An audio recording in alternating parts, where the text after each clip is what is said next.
Ne kadar oğlanlar var, karger oğlanlar. Usta, geç kar, ya şuna mendeş.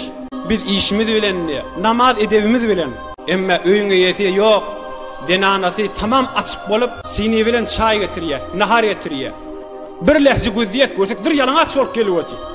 Ahun walla şogun biz namaz okuymaýasy. Yankı näme diýip etmeýe? Bular karger adam, gaýnatam diýip kibla diýip innemeýe. Allah Taala gaýnataňa ýaşyndymandyr. Erki adam beraberine yübdine wal yadribna bi khumurihinna ala juyubin qursanız örtün her kim bolsa. Karger bolsa ya karger bolmasa diýmendir ki. Ya meselen öýde bir zatla ýadyny çynyň, işi ýok bu zatla bilen. Öýdün meselen sadalyk bilen etýär, bir de günahkar. Ya öýdünne bir imany zäif, bir de günahkar. Her zatdan çyrymadasyň günahkar. Şogun biz namaz okyp bilmeýäsdi. Şogun denanamyzda täbirlasymyz gelmeýär diýär. Näme diýip? Şeytan gözüne ovadan kökü diye. Yoksa öz denanasının yüzden mirçide der akıyım. Valla bir aşkalın bir mesela.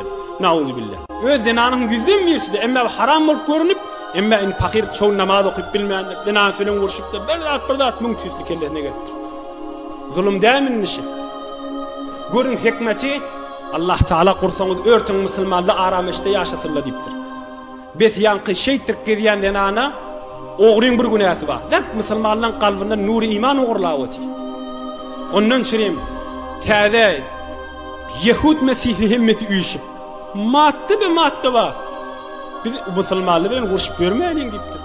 Bir cidane denana, bir cidane qiydoğlanın Ruseriyetini yarım marş iyide çeksek, mün dane top tanktan bile peyda etkenlik. Top tank neymesin, vurar yıkar gider de neyme. Ama yankı namazdan oyiye, Hudayinden da şart diye. Biz ondan rahatta, bir kase arak olsa, ya birci dana qiydoğlan ya denana bir yalığın bir yarım marş iyide çeksin. Mün dane toptan o diye aytýarlar. Qarardat namalarını başy.